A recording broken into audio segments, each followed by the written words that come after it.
The sky above Tarsa's IV burned red as Lieutenant Arlen Voss's escape pod crashed through the atmosphere. Flames licked at the small metal shell, shaking it hard. Warning lights blinked. Sparks flew. He held on tightly, teeth clenched. "Come on. Just hold together," he shouted. Moments later, the pod hit the ground with a loud crash, rolling over thick jungle vines before coming to a smoking stop. Everything was quiet. Arlen opened the hatch, gasping for breath. The air was thick and humid with a strange smell. A mix of wildflowers and something that reminded him of raw meat. His leg ached, and his flight suit was torn at the shoulder. But he was alive. He stumbled out of the wreckage and looked around. Giant trees rose into the sky, their trunks glowing faintly with blue moss. Strange bird-like creatures screeched in the distance. Insects buzzed louder than any he'd heard before. He reached for his wrist, calm. "This is LT Arlen Voss III. Recon. I've crash-landed on Tarsus 4. Location, unknown. No contact with the crew. Requesting immediate pickup. Static, no signal." He sighed. Of course. Arlen checked the small sidearm strapped to his leg. One charge left. Deal. He knew Tarsus 4 was dangerous, marked as hostile in Terran files. But the mission had gone bad fast. A Threxian ambush, a hit to the engines. And now he was here, alone, stranded or so he thought. That night, while setting up a small camp, near a warm rock ledge, he heard a sound that made his heart freeze. A low growl, then heavy, thudding footsteps. He turned and saw her, at least 18 feet tall, dark, with dark gray skin and armor made from the bones of alien beasts. The creature stepped out from behind a massive tree. Her eyes glowed orange in the dark. Her long braided hair hung behind her like thick cords. She was powerful, muscular, a walking tank, a Threxian huntress, and she was looking right at him. "Run," Arlen whispered to himself, and did. He darted into the jungle, heart pounding, branches slapping his face. Behind him, the giantess gave a roar and began chasing him. Ow. She moved fast, too fast for her size. Trees shook as she ran through them like paper. He threw himself down a ravine, rolling hard, barely missing a sharp rock. He landed near a swamp, chest heaving. Covered his boots, and something slithered by his leg. He didn't care. He looked back, expecting her to leap down after him. But she didn't.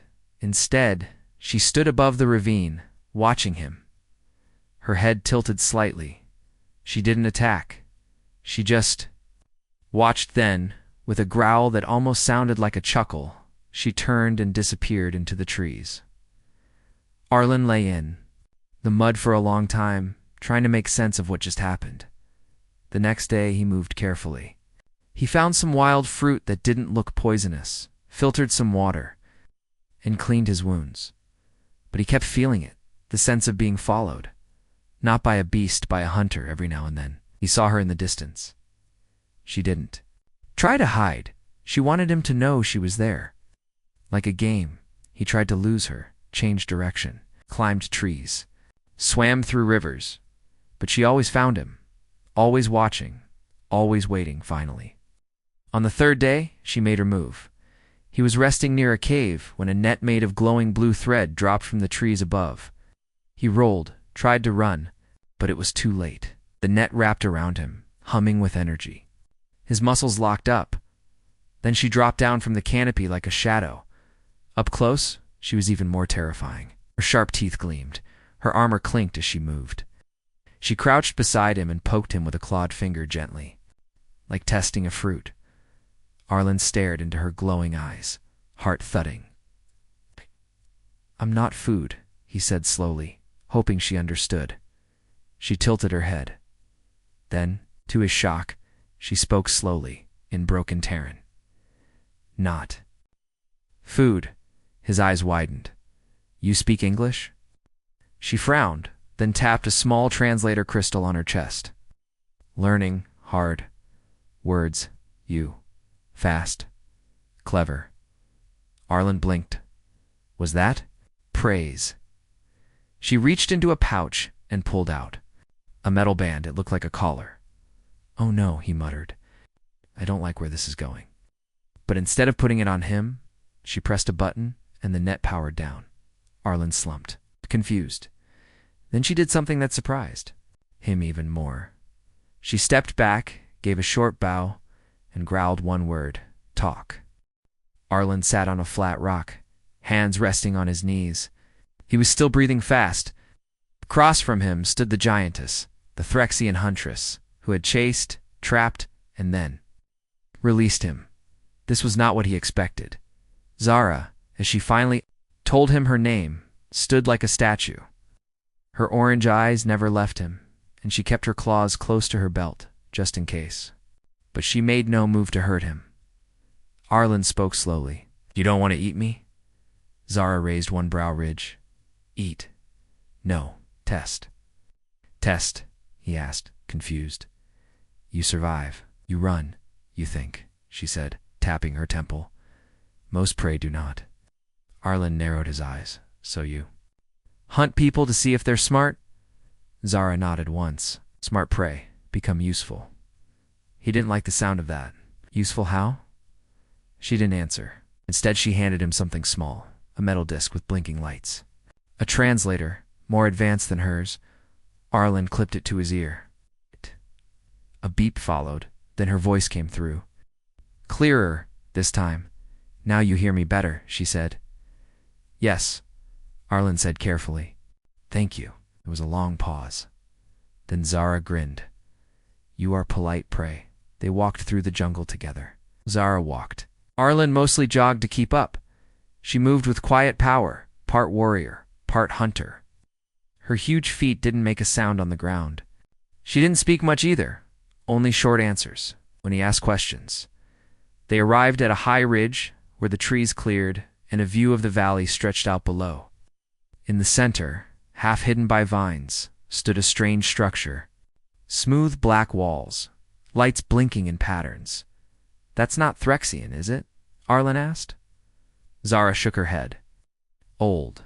From before." "Before what?" She didn't answer. They moved on. Soon they reached a camp. Not a village, but a hunting base. Other Threxians walked between tall bone towers and strange machines. Some turned to stare at Arlen, their yellow or orange eyes narrowing. A few growled. Softly, Zara stepped in front of him. "No touch," she snapped. The others looked away. Arlen whispered, "Are they?" Angry, Zara kept walking. "Jealous of me?" "You survived," she said simply. "Others wanted to hunt you. I did first." That didn't make him feel better. Inside a large stone and metal tent, Arlen was given a seat beside a fire. Zara handed him some strange fruit and dried meat, not human, thankfully. He ate carefully while the others watched. "You are now marked," Zara told him. "Marked?" "Yes, you are. Not prey anymore." Arlen blinked. "So what am I?" She smiled in a way that made him nervous. "Now, you are choice." "Choice? For what?" She didn't answer directly. Among Threxians, to chase a clever prey is honor. To catch one is glory. But to win one. She trailed off. Arlen set down the fruit. "Wait, are you saying I'm valuable?" she said. He rubbed his forehead. "I came here for a recon mission, not dating." Zara made a deep, rumbling laugh. "You think this is mating? You're funny?" "No, not yet. First we learn." "What, if you are strong, not just body?" she said, tapping his chest. "Mind, heart, spirit. Threxians do not choose weak mates." "Good," Arlen muttered. "'Cause I'm not planning to marry an alien warrior queen." Zara shrugged. "Not yet." Over the next few days, Arlen learned more about the Threxians. They were hunters, yes, but not monsters. They respected strength, strategy, and survival. Their culture was built around testing each other, proving worth. Not through war, but through the hunt. And not all hunts ended in blood. Some were for challenge, some were for bonding. Some were for choosing partners. Arlen was part of that now. Not by choice, but by surviving. Zara took him to different areas. Ruined temples filled with traps, deep caves with echo beasts, and rivers full of invisible fish that shocked anything that touched them. She didn't protect him, only watched, but every time he figured out a puzzle, built a tool, or escaped danger, she nodded in approval. "You learned fast," she said once. After he used a vine trap to catch food, "I don't want to die." He replied, "Good reason." One night as they sat near the fire, Arlen asked her a serious question. "Why me? Why humans?" Zara looked into the flames. "Threxians used to hunt many species. Most are gone, weak, slow. You humans fight back. Think fast, small, but full of fire. Some might say we're dangerous." She smiled. "Yes, that's why you are interesting." Arlen thought for a moment. So this was never about eating me? She turned her head and stared at him. "If I wanted to eat you, Arlen Voss, you would already be gone." He swallowed. Point taken. She leaned closer, her voice low. "But you ran, you fought, you stayed alive. That means something to my people. That means something to me." He looked up at her. "And now," she said, standing, "you are no longer just prey. You are a partner." He stood too. "Partner? In what?" She gave a wicked smile. "The games have only begun." Arlen Voss stood at the edge of the Threxian arena, heart pounding. The sky above was dark purple, the sun dipping behind the black mountains. Torches made of glowing crystals lit the ring below where sharp rocks, bone weapons, and old Threxian machines had been placed. He wasn't alone anymore. Across from him stood 3 other Threxian huntresses, taller and stronger than even Zara. They wore thick armor, painted with the blood of past victories. Their eyes glowed with challenge. One of them stepped forward. Her voice was cold. "This is the human Zara captured. Small, weak. He does not look like a partner." Zara stood beside Arlen, quiet but firm. "He is clever. He outwitted the swamp tigers, escaped 3 traps, survived alone for 4 days. He is prey," the other huntress snapped. "And you treat him like a prize." Zara didn't blink, because he earned it. The tallest Threxian, with scars down both arms, laughed loudly, then let him prove it by fire. Around them cheered. Zara looked at Arlen. "This is the trial of games, not fight to death. Test of mind, strength, courage." Arlen swallowed hard. "Do I have a choice?" Zara gave a small smile. "You are free. But if you leave, they will call you prey again." Arlen took a deep breath. "Let's play then." The first trial was the puzzle tower. Arlen was led into a tall black pillar filled with turning gears, moving platforms and symbols on the walls. The goal: reach the top without falling, solving each puzzle before the time ran out. As soon as he stepped inside, the door sealed shut, lights blinked. The floor beneath him moved. "Great," he muttered. A space jungle version of a death escape room. Started moving quickly, jumping over spinning gears and ducking under swinging blades. On the wall, strange glowing shapes pulsed a code. He remembered something Zara once said. Threxians hide their answers in pain. He reached out, touched a hot symbol. It burned slightly, but it lit the rest of the path. Arlen smiled. Of course, kept going, using logic, instinct, and a few lucky guesses. 20 minutes later, he climbed. Out of the tower, covered in sweat but grinning, Zara stood at the base. "You lived," she said. "Barely. But better than last challenger." He fell on second floor. Arlen blinked. Did he survive? No. The second game was the Beast Run. Arlen was dropped in a large forest arena. No weapons. No tools. Just him. A massive 6-legged predator with armored plates and 2 tusks the size of swords. It roared from the other side. Of the clearing, Arlen did not roar back. He ran, but he didn't run blindly. He remembered the trees he passed earlier. Some had large fruit with sticky juice. Grabbed one, smeared it on a fallen log. then dove into a hole beneath a root. The Varkle charged after the scent. It slipped. The log snapped. The beast crashed. Down the hill, roaring in anger, Arlen climbed out of hiding. Panting, the Threxian watchers cheered. Zara clapped once, the Threxian version of applause. "You used your mind," she said as he returned. "I used terror," Arlen said, still catching his breath. Zara gave a sharp nod. Same thing. The final trial was the fire stand, a simple test stand on a narrow rock platform in the middle of a lake of fire.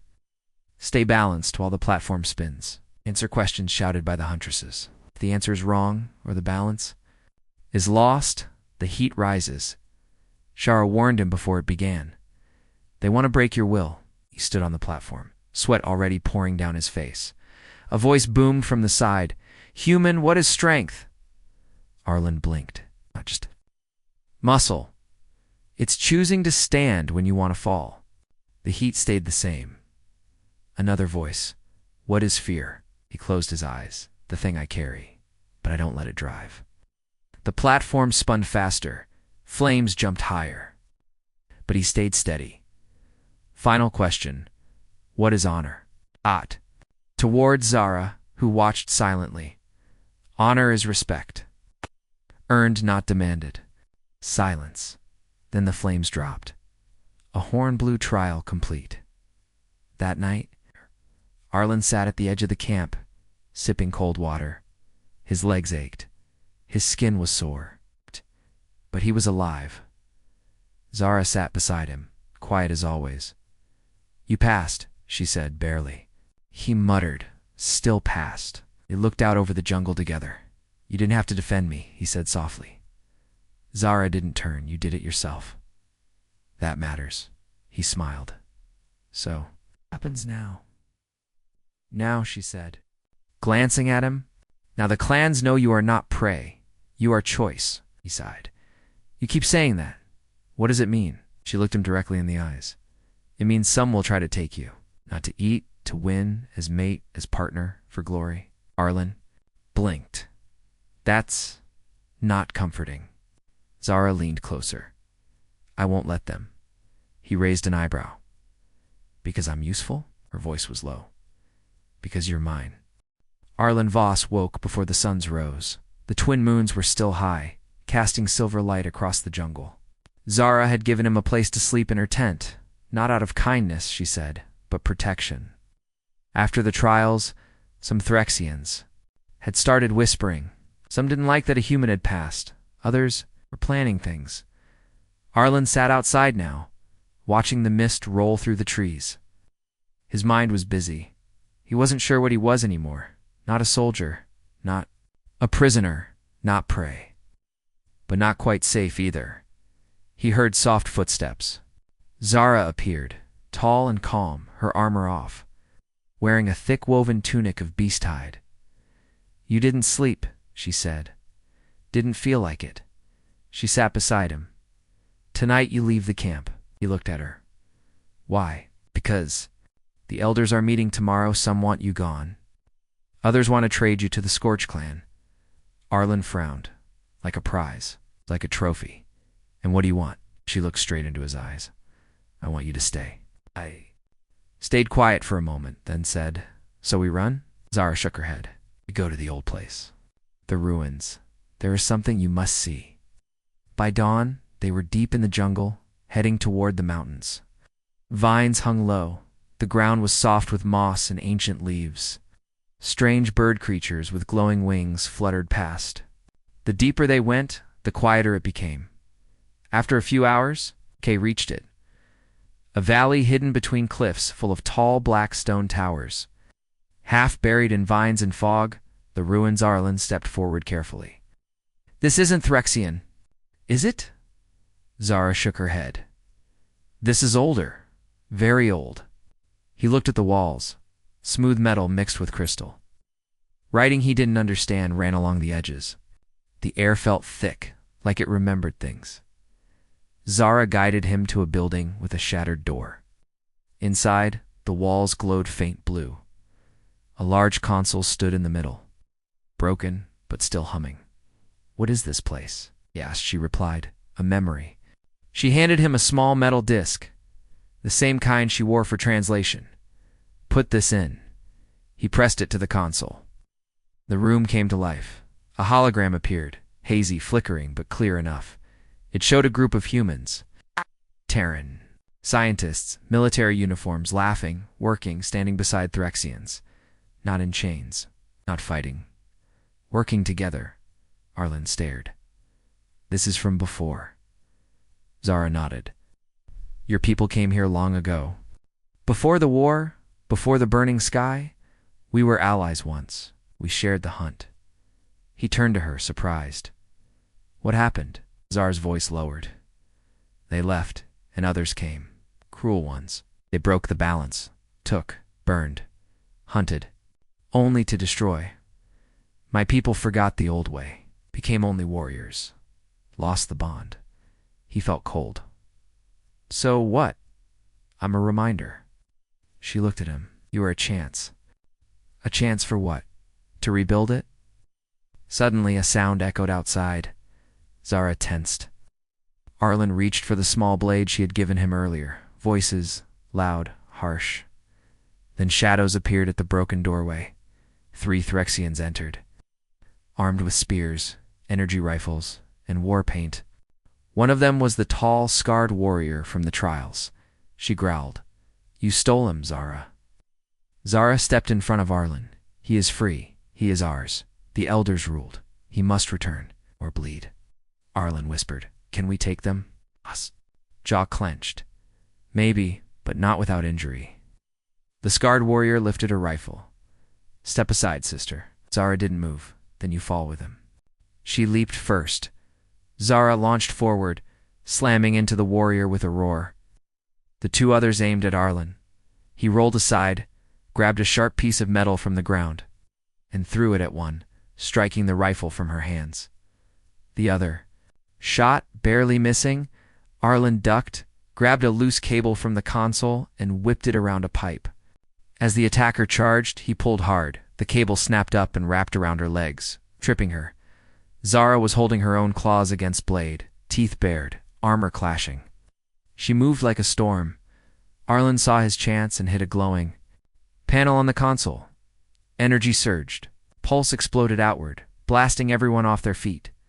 The Threxian warriors groaned. Stunned, Shara stood first. Go, she told them coldly, or the old machines will wake. They limped out, defeated. Silence returned.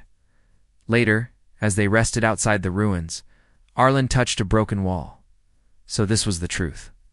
We were friends once. Zara nodded. Yes. And now? Maybe again. Arlen turned to her. Why did you protect me back there? She didn't answer right away, then said quietly, because you are not just prey. Not just a game, you are. Different. Arlen met her gaze. You too. They sat together in silence, the ancient ruins glowing faintly behind them. A moment passed, then Zara stood. We return tomorrow, but not to the camp. Where then? The Skycaller clan. They follow the old ways, they may listen. Arlen stood too. And if they don't, Zara looked into the distance. Then we fight. The wind howled over the ridge as Arlen and Zara stood before the great gates of the Skycaller clan. Carved into the cliffside, the gates rose higher than any tree Arlen had ever seen. They were not metal or stone, but made from the bones of massive beasts, clean white, and woven together with golden cords that shimmered in the sun. 2 guards stood at the entrance. Tall Threxians with pale armor and long staffs. Their expressions were calm, but cautious. Zara stepped forward first. I come with choice, she said. One guard tilted her head. The human? He passed the trials. He knows the old truth. He saw the ruins. The guards looked at each. Other? Then opened the gates without a word. Inside the Skycaller stronghold, the air was cooler. Large stone circles were arranged like steps, each one higher than the last, forming a spiral that led up to a tall tower in the middle. This was not a place of war, Arlen noticed. It was a place of watching, thinking, remembering. Threxians. moved quietly, many wearing robes instead of armor. Some had crystal staffs. A few even had human tech devices, half repaired and glowing faintly. Zara led Arlen to the top tower, where 5 elders waited around a fire pit. Their eyes were silver gray, their scales marked with time. The middle elder spoke, her voice gentle, but firm. You bring us something dangerous, Zara of the Ember Hunt? Zara bowed. I bring you a chance. The elder turned to Arlen. Human, speak. Arlen cleared his throat. My name is Arlen Voss. I came here by accident, but I stayed by choice. I passed the trials, survived the ruins. I fought for my place. The elders listened quietly. I know our people were once allies. I saw the memory recordings. We shared knowledge. We shared peace. Another elder spoke. Then why did your kind leave? I don't know, Arlen admitted. But I believe we can return. Return to what? To trust. Silence followed. The fire crackled. Then the head elder leaned forward. What do you want, Arlen Voss? He hesitated. I want freedom. I want peace. I want to help. And his eyes flicked to Zara. I want to stand beside those who stood by me. The elder looked at Zara. And you? You claim him? Zara nodded. I do. One of the younger elders scowled. The clans will not like this. Other war leaders already sent hunters. The Scorch clan is angry. We are not their shadow, the head elder replied. She looked again at Arlen. Then he must prove himself one last time. Not with fire, not with blood, but with choice. That evening, Arlen sat on a ledge overlooking the valley. Zara sat beside him, sharpening her blade with a quiet rasp. Do you know what they're planning? He asked. Zara didn't stop sharpening. Final rite. Not a battle. Binding. Binding sounds. Serious. She gave a small nod. It is. They're not going to paint my skin and tie me to a tree, are they? Zara smiled. No. But after tomorrow, if you pass, you will no longer be visitor or prey. You will be named. Arlen raised an eyebrow. Named. She looked at him. Given a place in the clan. Among us, it is the highest honor. He looked down. And if I say no, she went quiet for a moment. Then they will return you to your people, and I will lose my claim. Arlen turned to her. You talk about claiming a lot. Zara's voice was soft now. Because in Threxian ways, to choose someone is rare. We fight for survival. We do not give our trust easily, but when we do, it stays. He felt her words settle deep in his chest. Warm. Heavy. And what do you want?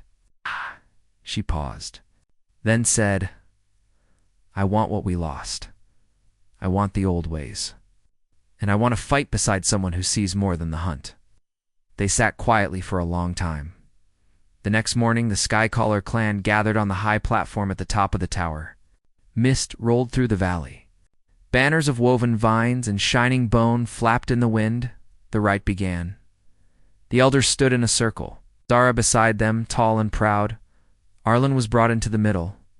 No weapons, no armor, only a simple tunic. The head elder stepped forward. This is the last test, not of strength, but of will. She held up 2 objects, in one hand a crystal pendant shaped like a hunter's claw, in the other a signal beacon. Old but functional, human technology. If you choose the pendant, she said, you are one of us. You are bound to our people, to our ways, and to Zara. If you choose the beacon, we will send your signal. A ship will come. You will leave. The wind blew softly. Everyone watched. Arlen stepped forward, his heart beating loud in his chest. He looked at the pendant. He looked at the beacon. Then he closed his eyes and made his choice. He took the pendant. The crowd let out a low, strong sound. Not a cheer, but something deeper. A call. Zara stepped forward, and for the first time, she placed her hand on his chest. You are no longer prey, she said. You are mine, and I am yours. Arlen smiled. I guess I've been claimed. Glad you finally understand. She said, voice warm. The elders nodded. and above them, the wind carried the sound of drums echoing into the wild. The drums still echoed through the valley. Arlen Voss stood on the sky-collar tower, the crystal pendant resting against his chest. He had made his choice.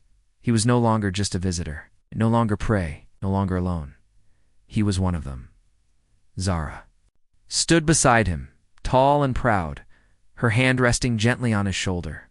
She didn't speak, but her eyes told him everything. Trust, loyalty, bond. But peace never lasted long on this world. As the sun rose, a sharp cry cut through the air. A lookout sprinted toward the tower steps. "They come!" she shouted. "From the east. Scorch Clan ships. Warriors. Many." The Skycaller elders exchanged quick glances. "They move fast," said one. "Too fast." "They know the human chose," said another. "Now they want him. For power, for pride." Zara turned to Arlen. "They will not stop. Not until they take you." Arlen tightened his grip on the pendant. "Then we don't let them." Within the hour, the Skycaller warriors were ready. They didn't have the numbers of the Scorch Clan, but they had the high ground, old machines, and a deep memory of war. Arlen stood in the watch chamber, going over defense plans on a cracked holopad, helping the Threxians set traps using human tech. "They'll come from the canyon path," he said. "The fastest route. But if we set plasma charges there, we can block the first wave." Zara nodded. "And we take the high trees for archers. You lead the trap. I hold the gate." He looked at her. "You sure?" She gave a small grin. "I'm not letting them take what I've claimed." By midday, the sky turned dark. Black ships, sharp, fast, and deadly, roared across the cliffs, landing just outside the valley. Hundreds of Scorch Clan warriors poured out, painted in war symbols. Weapons glowing red dot at the canyon pass. Arlen crouched with 2 Skycaller scouts. The plasma charges were buried beneath rocks. They waited, quiet as stone. Then came the rumble. Of footsteps, Arlen pressed the detonator. The ground exploded. Dust and flame filled the air. And several warriors were thrown backward. Confused, they scattered right into a second trap. Nets of burning vines dropped from above. The Skycaller defenders struck fast, using the trees and cliffs as cover. Arlen joined them, using a stolen energy rifle. He wasn't the best shot, but every bolt counted. One Scorch Clan warrior charged at him, massive and armored. Arlen ducked, rolled, and fired upward. The bolt hit the warrior's knee, sending him crashing to the ground. From the gate, Zara saw the fight and let out a deep, warlike howl. She charged into the battle, blade flashing. Every strike was perfect. Every movement sharp and powerful. But there were too many. Slowly, the Scorch Clan pushed forward at the tower. The Skycaller elders watched with worry. "If we fall here," said one, "the clans will follow the Scorch path. No more peace. No more choice." Arlen, breathing hard, reached the gate again, his tunic torn, face scratched, but still standing. "We hold the tower," he said. "Whatever it takes." Zara was wounded, a long cut on her side, but still fighting. She looked at him and nodded. "This is our stand." Suddenly, a loud sound echoed across the sky, not from the battlefield, but from above. Everyone looked up. A Terran ship, old, rusted, but working. It hovered above the valley, lights blinking. Arlen's eyes widened. "They received my old signal." He said, "The beacon I didn't choose, it's still activated." The ship hovered. A voice boomed from it, in human language and translated Threxian. "This is Commander Reyes of the Terran frontier. We come in peace. We tracked a distress signal and recorded interclan conflict." Zara's eyes narrowed. "Will they help?" Arlen looked up, unsure, or make things worse. A moment later, a smaller human shuttle dropped into the valley and landed near the gate. Arlen and Zara moved quickly toward it. The Scorch Clan warriors hesitated, unsure what this new power meant. The shuttle door opened. A human officer stepped out, tall, clean uniform, careful eyes. She saw Arlen and smiled slightly. "You're the one who sent the ancient beacon?" Arlen nodded. "It's not by choice, but yes." She looked around. "It's like you made some unusual friends." "They're more than friends," he said firmly. "They're family." The officer nodded. "We don't want war, but we can help, if the clans are willing to listen." Hours later, the Scorch clan retreated. Not out of fear, but confusion. The humans had returned not as conquerors, but as watchers. And that changed everything. The elders of Skycaller and Terran leaders met under the moonlight. Zara stood at Arlen's side as he spoke for both. "We want peace," he said. "We want the old ways alliance, not war. Choice, not chains." The humans agreed. They had come expecting danger, but found something different. Hope days later. As the dust settled, Arlen stood at the same cliff where he had once been called prey. Now he was named, respected, and remembered. Zara joined him. "So," she asked, "if your people ask you to return, will you go?" He looked at her, the jungle, the stars. "No," he said. "I already chose." She smiled. "Good, I don't share," he laughed. "I know." They stood side by side, wind in their hair. A human and a huntress, no longer enemies, no longer strangers, just two warriors building a new future together.